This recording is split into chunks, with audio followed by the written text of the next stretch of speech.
Hello everyone. So in this strategy, and this is one of my favorite strategies, I'm going to show you exactly what I do. It's a wave one strategy, meaning it's the first few hours after the launch where we're watching for this to unfold. It's a lot safer because we've given the collection a little bit of time to actually exist.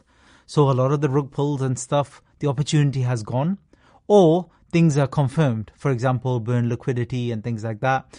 We give a chance to see what volume is in the collection, what interest there is. We might have found more information about the collection. But this is the best because the return is really good as well. And basically, I call it the panic dip strategy. And so what is the panic dip? Well, on some of these new collections, the one that have stood the test of time. So let's ignore the ones that have liquidity less than one that have already disappeared. The ones that still have a bit of liquidity and are doing okay. With these ones, so let me just open a couple.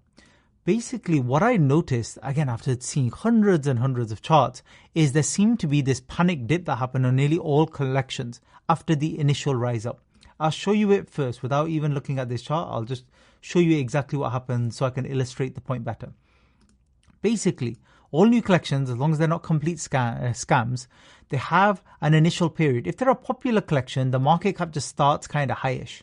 It might start at like 10K, 20K, even 50K or more if they're popular. And if they're not kind of a popular collection, basically what happens is they start on the low side, build up a little bit, and then they can drop down.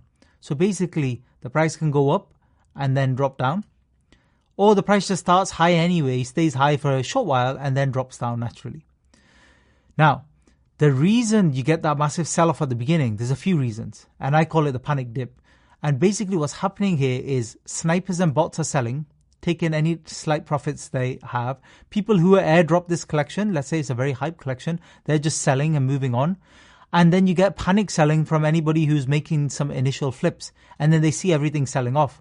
And the reason they're worried is because there are so many rugs and issues in this industry, that selling begets selling. So once somebody starts selling, you see red candles, you see even more red candles, and everybody's cheating, and then that's what happens. But these are okay collections, and we're still very early on. So if they're a legitimate collection, it's still very early on. It's okay to wait for this dip. And this dip is a fantastic buying opportunity. I literally see collections fall from like 50K all the way back down to 5. Everybody's out. Everybody's like, we don't know what's going on, blah, blah, blah. And I'm in like a shark because I know that even if the collection's going nowhere, at the very least, we're going to have a tiny bounce to 7 or 8K or 10K. But at the best, we go all the way back down to all-time highs and beyond.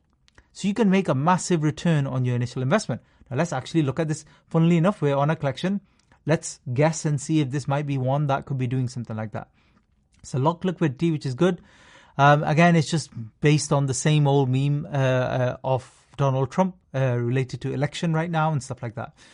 And if you have a look at this one, right at the initial beginning, you can see as we launched a few minutes into the collection, it had a pump all the way up to 17,000, 18,000. Good initial pump. And then it had that dip down.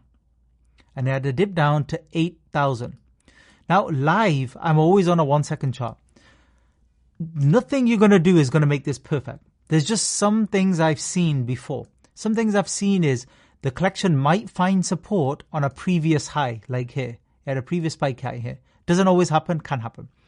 But more often than not, it's literally just watching the price falling, and then stopping falling and moving sideways for a period of time. And this literally is a minute. You have a minute here to get into your position. And even if you get in a little bit late, that's okay. You can either wait while it's going sideways and jump in, or you can wait while it's going sideways and then goes back up again and breaks through this initial high. Doesn't matter. So this would be the second minute. You're getting in a little bit later here, but you're still getting in at a massive discount. And this looks a decent collection. I don't even need to click the socials. There's enough I can see here. Even though this is in hindsight, we know it's going up. This was always going to go up because it already hit a good market cap. It's already in that initial phase. We know in the initial phase, like I showed you in the previous video, lots of volume, lots of snipers, lots of traders, lots of interest, a lot of hype. That can all fade away later. We don't know. But at least it will carry us through our trade. It'll make sure you and me get our little 2x or more. And then whatever happens with the trade happens. It might just die off after that. We don't know. But we know there's enough hype to buy on the panic dip. And this is by far my favorite trade. I've done this so many times. I made so much money on this. And then basically from here, you've jumped in. Let's say you don't get it perfect. You jump in at 10,000, not 7,000. Fair enough. Not the end of the world. We've seen it go up to 30,000. And here I'd already be selling some of my position, taking profits. And then whenever you see it go sideways at the tops here and struggling, you will sell some profit and keep an eye on it. Now, if it kept on staying here and even higher highs, then I would sell a tiny bit, but I would stay in it. And then it moves back down. And then when you look right here, you can see it started attacking the same level again. But notice this is an ascending triangle. So flat top and the triangle is this way, ascending, going up, higher low every time. You can see it curves round like this. Very bullish, very high chance of a breakout. So you could have bought the panic dip here again, especially if you're in profit, you sold out. Let's say you sold your whole position. If you're holding, that's fine too. And then how high is it going to go? Without even looking, I'm looking left now. I know it's going up, but my point is, like, where's our target prices? Watch the video where I talk about target prices. So there's no previous highs here. So the sky's the limit here. Sky's the limit. So how do we know where to take profits? Well, this is what I would do. So let's remove these drawings. So basically here, from the breakout, I want to look at the round numbers like 50,000, 100,000, stuff like that. What happens here? Look, we get to exactly 50, as I've shown you already, and we sold out 20,000. We sold off. Yes, we still kept going, but there's no guarantee. So you should have sold some profits at 46, 47,000 before the 50. Because, you know, everybody's going to try and take profits there. That's the next target. The other thing, as we're moving up, apart from this, sometimes it might just stop at 40 and turn. Anytime you see price reach a level and kind of stay there, drop a bit, hit the level again, that's a double top, 1, 2 hits. Sometimes you might even get a triple top, but usually a double top with meme coins I've seen. Then it's struggling at that level and it's going to drop off. So I would definitely take some profits there too when you see it hit a level twice and then struggle to get through. That's where you have to be careful. Not like this as it's going up. I mean when it's on a fresh high. So let's see how this keeps going. So we got through 50. Pushing up, and then it started to get very, very choppy. Here it's very unpredictable. I can't even tell you an accurate strategy. It's so unpredictable here. What will happen? If you have belief in the project, maybe you keep a small moon bag, and otherwise you just sell out of everything else. We're going sideways, but notice that the price is dropping back to 50, which is support, going back up, but it's not really crashing. So again, that's bullish. If it stays in this range and doesn't drop off, it's still staying here. But the thing is, the tops here, where this is the 80,000 top, it's touched it again, it's touched it 3 times, it's just not moving on.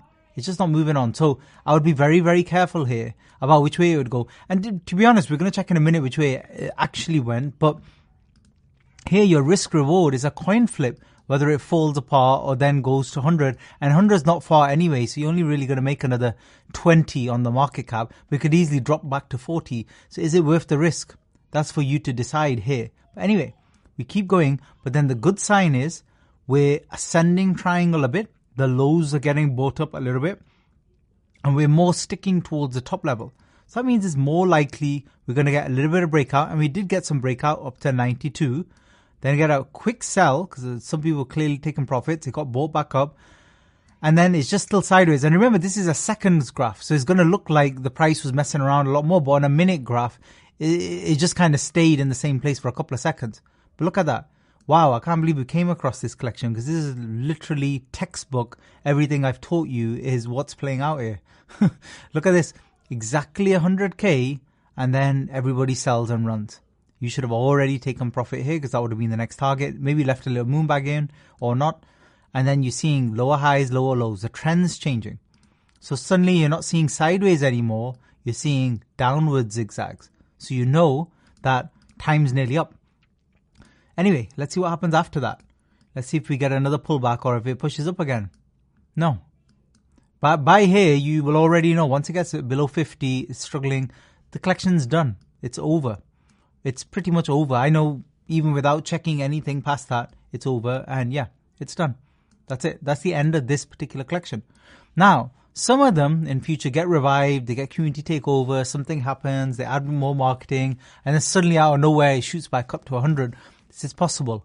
but this is not frequent. This is not commonplace. This is not probability. So out of every 10 times, 1 time this might resurrect and become something. 9 times it's going to stay a dead collection. Nothing you want to involve yourself in. Now, I talked about a lot on this chart. Let's go to a minute chart. So we talked a lot, but notice that everything I'm talking about, but in real time, 5:15 to 5:36, that is literally 19 minutes. That's all. Is it 19, 15, 15:30, 21 minutes. Literally 21 minutes. Barely. So it's a 20-minute cycle with these panic buys and sells. 20 minutes. Now sometimes, like, the timing is not perfect. But the strategy is, this might be stretched out. You might get the same buy, panic, sell, and then it goes up to the moon, and the whole stretch to the high might be 2 hours. If it's a quiet time of day, it's middle of the night, something like that, it might not be the 20 minutes. It doesn't matter what the time is. It matters what the price action is. And this is typical. And this overall boom and bust, when you zoom out, it looks like a boom and bust. And like, what the hell was the point of this coin? But then if you really get into the nitty gritty, you'll see that there was a lot of potential to make a lot of money, even on this very, very average collection that literally after launch, an hour later is dead and never really even a collection that anybody's ever going to hear about on Twitter or anywhere else. But it's one you could have made really good money on. So this is my favorite. Look where all the volume is, all in that initial after panic buy pump. This is all a wave 1. The wave 1s I've been talking about throughout this training, this is what it is, wave 1. Now, if after a couple of hours, this got consolidated around 50,000, 80,000, and then started shooting off all the way to 500,000, that's wave 2. But most of them never get to wave 2. Most of them are wave 1. And we do most of our trading in wave 1 because it's easy. And I've shown you time frames and you're like, well, wow, just in a few minutes, everything kind of happens. I have to be really quick. Yeah, you do. But at the same time, what's the benefit to you? You're literally buying here, selling here. Let's say absolute minimum, you make a 3-4x minimum. That means whatever you have in your trading account, let's say it's a small amount, like 4-5 sol, which it should be, you're at 15-20 sol. That's it. That's your day done. Go on to the next collection because this only took 10 minutes. So, yeah, it's a good day's work, but your day doesn't have to end there. That's 10 minutes. How many of these will you be able to do over a day period? Now, these collections don't come, like I said, a lot of them are not great collections, even to pull off this panic dip buy. But the panic dip buy strategy, I see it several times every day. I see this opportunity. And when you start looking at charts, you will. This is by far the best in my opinion. And the other great thing about this, because you're so early, when you zoom out, you're so early in this collection, that the ones that actually do go to 300,000 and stuff, if you still leave a moon bag, which means leaving like 20% or 10% in your position and let it run, that could become quite a bit. So you've taken your profits, you're more than break even if it went to 0, your moon bag, it wouldn't matter anymore anyway, and you leave it. And then if that does go on a wave 2 and really push on, then you could do really, really well because, again, you got in so early in the collection. Hope that makes sense. Thanks for listening.